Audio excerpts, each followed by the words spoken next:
stretch for 4 or 5 around 21. You would like Trey Murphy at 21, Boom. right? That's your answer. Trey Murphy's like your it. answer. Except that from what I'm hearing, he's not going to be there. He seems to be rising by the day. I'm hearing it from his people. I'm hearing it from other teams who are asking about him. They think that he is a taller Mikal Bridges. Interesting. And great kid. He's crushing these interviews. Interesting. He's just an easy fit, likable guy, and his strengths are valuable. And not only they're valuable, but you know they're going to translate. Like 43% from deep, 92% from the free throw line. He's a very mobile defender at his size. In fact, I think you should play him at the 3. I think that's where he's going to hold the most value. Guarding wings and stretching the floor. Also graded in 99th percentile as a cutter. He's just a total off-ball guy. As long as you can accept the fact that Trey Murphy will never put the ball down really to create or do anything else, and you put 4 of the guys around him, and you need a guy just like Murphy, like he's the guy.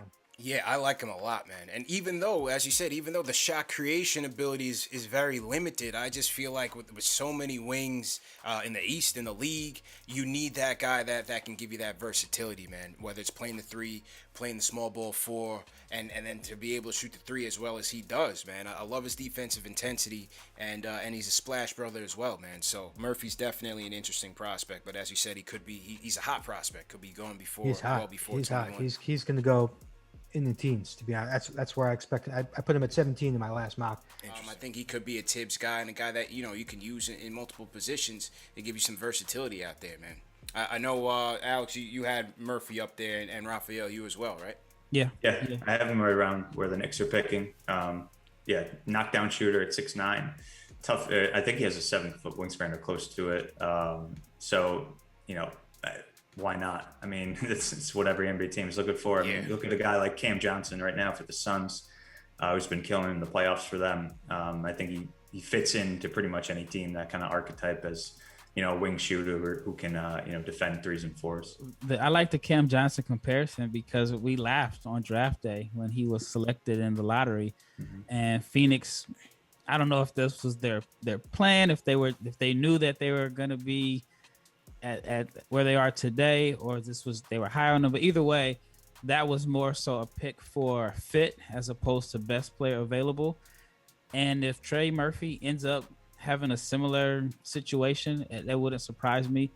The scary thing for him is if the further he falls, he's going to end up going to one of these playoff teams, one of these good playoff teams, and really helping them, whether it's like a Philly or Brooklyn or Utah, somebody at the late in the first round. So he's going to end up more than likely in a position where he goes to a playoff team, and I think he's going to be able to come in and contribute right away, similar to how Desmond Bane did for Memphis this year.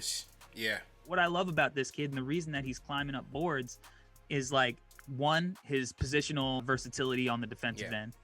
He's huge, and he's got a 7-foot wingspan, and he could go out, chase shooters around the perimeter just as easy as he can kind of guard these new age 4s that you see, again, going back to Atlanta, that they just have a plethora of.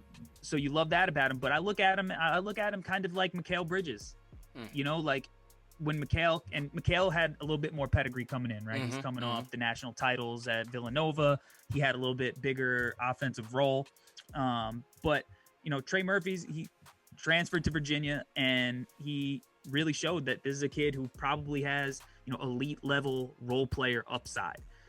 So maybe that's something that you shoot for at the Knicks picks without a trade up, right? Yeah. Maybe you're not trading up for this kind of kid. Right. But he's got the, that 6'9", 7-foot wingspan, knockdown 3s, 3-and-D. He's not 3-and-D plus like some of these other guys, but he's as legit a 3-and-D prospect as there is. He's got the athleticism. I think the NBA game is really going to work well for him with all the spacing and all the guys that just he's made to defend. Like his body type, the way he moves, like he's made to defend those guys. I think that he was a late bloomer. He was a lot shorter when he came into college. So, maybe he's still growing a little bit at the same time. But he's a kid I really like, and there's a reason he's moving up these boards, because his game is, he's got the blueprint, prototypical size skill set for 3-and-D in the NBA right now. Yeah.